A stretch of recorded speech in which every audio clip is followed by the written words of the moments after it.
Você pergunta, o pastor responde. Esse é o nome da nossa programação e nós estamos apresentando mais uma vez.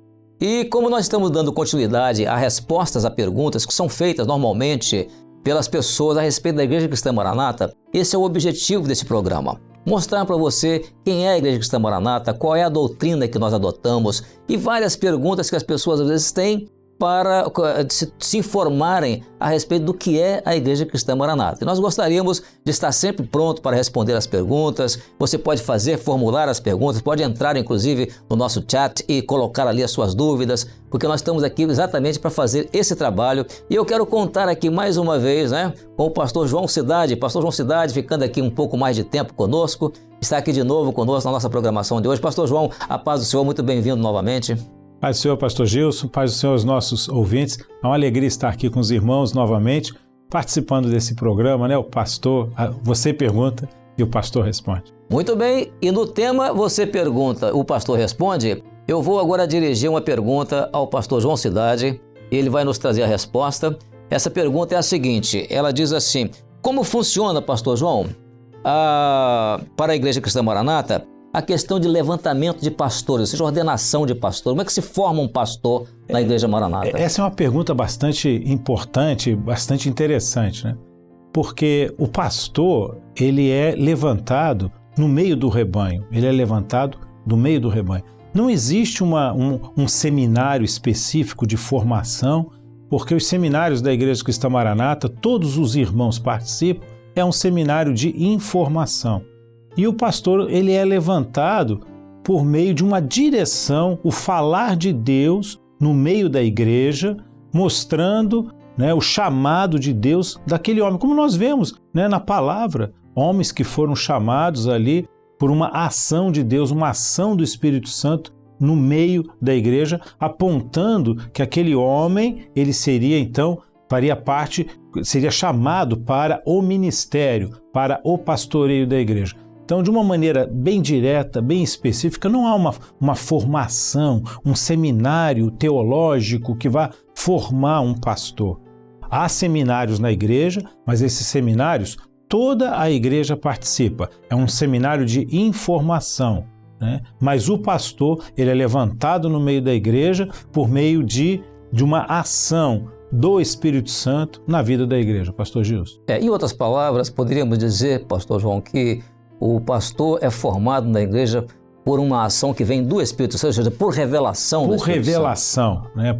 Por revelação. Existem na vida da Igreja Cristã Maranata, como nós respondemos no programa passado, aquela igreja que é pentecostal, que vive o Pentecoste, que vive a ministração e a ação do Espírito Santo na vida da igreja. Então, o Espírito Santo, ele mostra por meio de dons espirituais aquele homem que vai ser levantado para o ministério. Então ele é levantado por profecia, como diz a palavra, o apóstolo Paulo escreve a Timóteo, falando que ele é levantado por profecia com a imposição de mãos do presbitério. Como nós falamos até no programa passado, o presbitério, a reunião ali dos pastores. Muito bom. Muito bom. Bem, pastor Gilson, eu também tenho aqui uma outra pergunta que eu recebi. Queria passar para o senhor para nós esclarecermos uma dúvida que surgiu, uma pergunta que foi feita.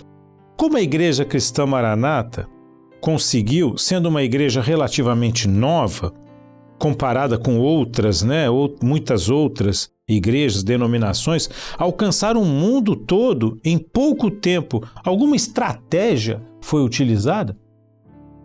Eu diria, pastor João, que essa pergunta é uma pergunta muito difícil de ser respondida, mas o que acontece?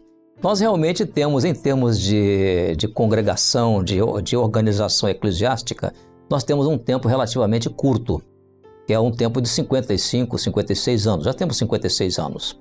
Mas o que acontece? Na verdade, o que todas as pessoas no mundo inteiro almejam, todas as pessoas que leem a Bíblia, as pessoas que conhecem o Evangelho, o grande desejo delas é ter uma experiência semelhante àquela que nós temos hoje. Que experiência é essa? Uma experiência na qual nós até hoje, para a glória de Deus, nós somos uma igreja que nunca tivemos uma cisão. Outra coisa, uma igreja que o Espírito Santo tem nos unido, nós somos unidos pelo Espírito Santo, não somos unidos por uma agremiação de pessoas. Portanto, esse desejo é um desejo que muitas pessoas de vários lugares do mundo, evangélicos, gostariam de ter. O outro aspecto é a forma como nós temos conseguido transmitir uma herança para já uma terceira geração na igreja. Hoje os nossos netos, por exemplo, como meus netos, eles já são a terceira geração que estão dando continuidade à igreja, e eles não são crianças que representam o futuro da igreja, não, eles são crianças que fazem parte do presente da igreja. Então esses aspectos levam muitos grupos, muitos pastores no mundo inteiro a quererem experimentar, fazer uma experiência da mesma, para ter o mesmo resultado. Tomar um conhecimento dessa experiência. Dessa experiência para ter o mesmo resultado. Então isso naturalmente tem atraído pessoas para, assim, se unirem a nós. Naturalmente, quando falamos em unir, não é uma união eclesiástica, não é uma união administrativa e nem tampouco uma união ecumênica, mas uma união promovida pelo Espírito Santo de Deus. Porque, na verdade, o que acontece? A unidade doutrinária e a unidade do Espírito Santo é aquilo que hoje une todos aqueles que estão dispostos no mundo inteiro a ouvir a voz de Deus. Você está disposto a ouvir a voz de Deus, aquilo que o Espírito Santo está falando para as igrejas, né?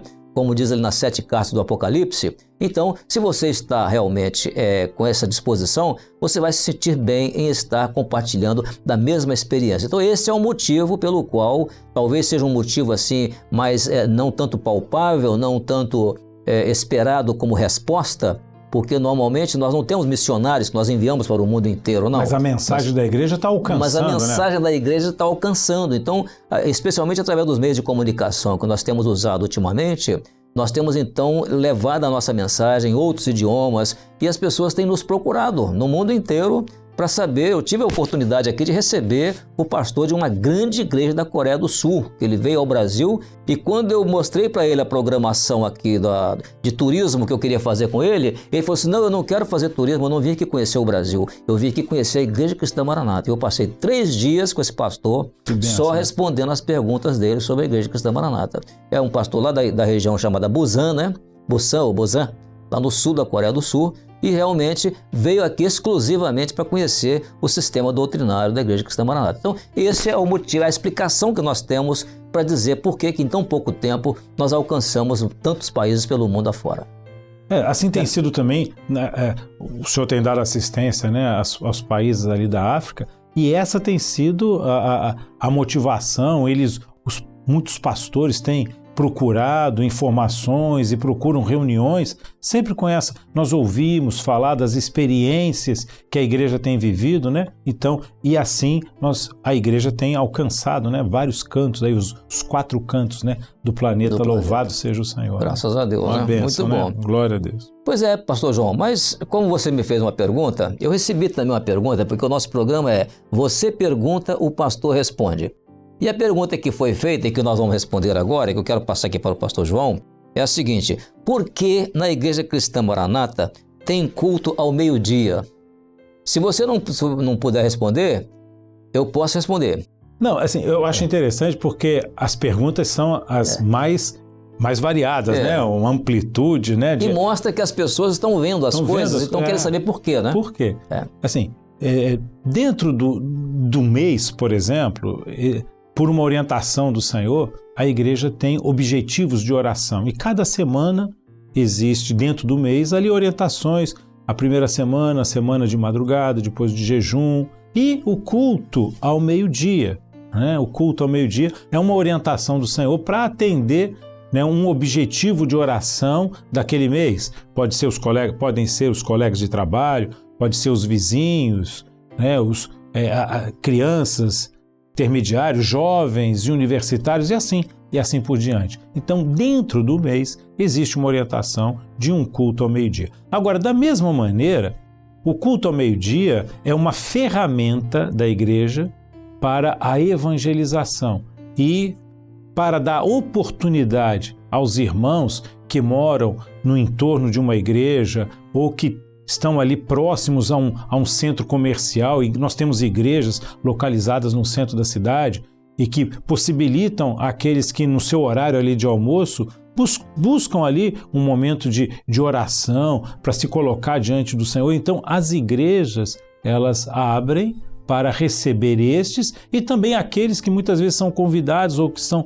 passando e que têm uma necessidade e vão então ao culto ao meio-dia. Então é mais uma oportunidade. Os nossos cultos são sempre cultos muito breves, muito rápidos. E o culto ao meio-dia também é um culto até mais rápido do que os normais durante a semana, os cultos à noite, né, pastor? Normalmente o culto à noite nós temos em torno aí de 30, 40 minutos, alguma coisa assim. Quando vai muito tempo, dá 50 minutos. Mas o culto ao meio-dia é aquele horário que não toma o tempo da pessoa que trabalha ali próximo da igreja, né? Os irmãos, no horário de trabalho, né? Do horário de almoço, eles tiram ali uns 15, 20 minutos e fazem o culto. E é a oportunidade, né, do irmão, e como os nossos cultos são sempre breves, né? É mais uma oportunidade de estar diante do Senhor, de levar um vizinho, de levar um colega de trabalho para que ele, né? E você está convidado, né, a participar de um dos nossos cultos. As nossas igrejas ali próximas a centros comerciais, o centro da cidade, elas estão abertas para receber, né, a sua vida, a sua presença lá, e o Senhor tem uma bênção, né, para a sua vida. Amém. Agora, interessante, o nosso tempo está chegando ao final, mas eu quero te dizer uma coisa: se das perguntas feitas hoje houver ainda alguma dúvida, ou você quiser fazer algum complemento ou um comentário, entra no nosso chat e lá você vai poder escrever lá o seu comentário, e se tiver alguma pergunta adicional ou alguma coisa que não ficou bem esclarecida, e nós voltaremos ao assunto, porque o objetivo desse programa é: você pergunta e o pastor responde. Pastor João Cidade, muito obrigado pela sua presença aqui conosco mais uma vez. Eu agradeço a oportunidade, é sempre uma alegria estar junto. E eu quero desejar um grande abraço aos nossos ouvintes, aos nossos irmãos, e que o Senhor abençoe a sua vida. Amém. A paz do Senhor a todos. Deus abençoe.